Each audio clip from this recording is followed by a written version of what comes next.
The Battle of Carabobo, the 24th of June 1821, was fought between independence fighters, led by Venezuelan General Simon Bolivar, and the Royalist forces, led by Spanish Field Marshal Miguel de Artois. Bolivar's decisive victory at Carabobo led to the independence of Venezuela and establishment of the Republic of Gran Colombia. Order of battle. Army of Gran Colombia Commander-in-Chief, Gen. Simon Bolivar, 1st Army Division 1st Infantry Brigade Paul Braves British Legion's 1st Cavalry Honour Cavalry Regiment Honoured Lances, the Death Valiant Horse Rifles, the Vengeance Mounted Rifle Regiment Hussar Regiment, 2nd Army Division 2nd Infantry Brigade Vargas Battalion Boyacá Guayacaya Puro Foot Torales Battalion Sacred Cavalry Squadron, 3rd Army Division 3rd Infantry Brigade Battalion of the Victorious of Boyacá Foot Grenadiers Rifles Regiment Anzoátegui Foot Battalion Foot Guards Battalion Horse Guards Regiment Dragoons Hussars Horse Guards Lances.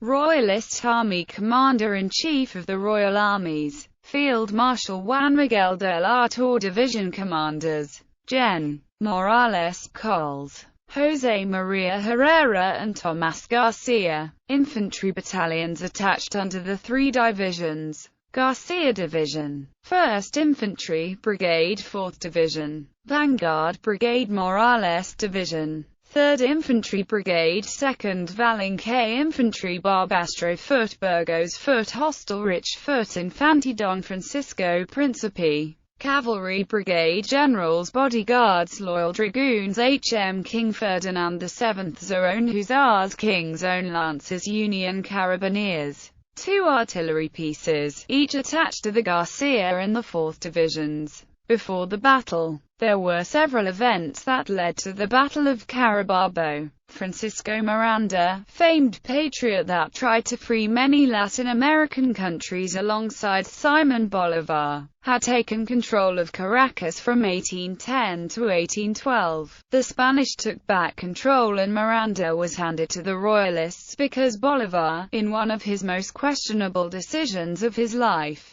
believed him to be traitor. Bolivar then fled from Venezuela, after which he organized the Admirable Campaign in 1813 and re-established the Second Republic of Venezuela. Bolivar would lose Venezuela again in 1814 and he would re-establish the Venezuelan Republic one more time before uniting with the New Granada to form the Gran Colombia Union. In 1820, an armistice was made between the Spanish, under General Pablo Murillo, and the Patriots, under Bolivar. During the years after he fled from Venezuela, Bolivar spent a lot of time regrouping his forces. He stationed his men on Lake Maracaibo, an area that was occupied by the Loyalists. Bolivar had numerical superiority over the Loyalists, but it would still be a challenge. The battle. The Royalists occupied the road leading from Valencia to Puerto Cabello. As Bolivar's force of 6,500 approached the Royalist position, Bolivar divided his force and sent half on a flanking maneuver through rough terrain and dense foliage. Bolivar led the attack through the center while Gen. José Antonio Páez went around to the right flank. But before they would do it, the 2 Spanish field guns fired on the lines. Gen. Miguel de Artois, commander of the Spanish, also split his force and sent half to deal with this flank attack, hitting the Patriots, led by the Paul Braves Battalion, with musket fire. The Royalists held back the attack for a while. The Venezuelan infantry failed and retreated, but the men of the British legions, among them many members of the former King's German Legion, fought hard and took the hills. They played very pivotal roles in several of the independence battles and were very crucial in this battle. The Legion troops were led by Colonel Thomas Ildeton Ferrier. They defended strategically important hills while being greatly outnumbered and low on supplies. They suffered 119 deaths. 11 of those were officers. Col. Ferrier was among the dead. Bolivar praised the Legion troops and called them the "saviors of my fatherland," and also said that they had distinguished themselves among other armies. As the Legion gained the top, the Apoor Braves and 2 companies of the Taralas Battalion reinforced them, and pushed the enemy off. Just as Pedro Camejo, lance in hand, was trying to rally the formations, only to be killed due to 2 shots to the chest from enemy gunfire, in front of General Paez, who told him that he was a coward, to which, with his dying breath, responded,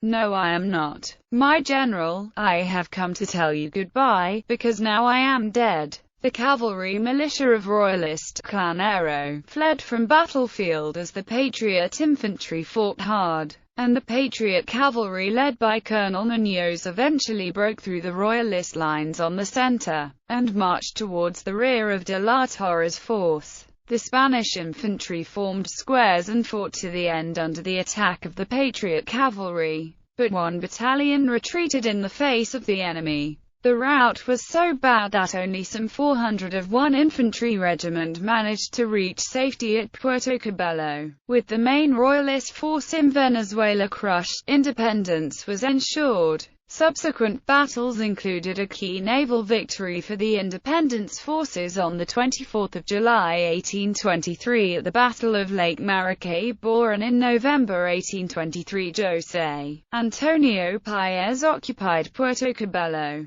the last Royalist stronghold in Venezuela. The victory was a hard 1-1 for the independence forces. Both Ambrosio Plaza and Manuel Sedano, commanders of the 2nd and 3rd Divisions, were killed in the battle by the enemy. Commemoration. The 24th of June is celebrated as Battle of Carabobo Day. This day is also called Army Day in Venezuela. Every year during the month of June, the 24th specifically, honors the penultimate battle of the Venezuelan War of Independence and the largest battle of that war that finally secured national independence. After years of war against Spain, it is a national celebration that is televised and streamed on the internet. It lasts all day with a military parade of the Venezuelan army, showing to public all armaments, tanks, battalions, weapons, etc., of the ground forces, as the main highlight, during the midday hours.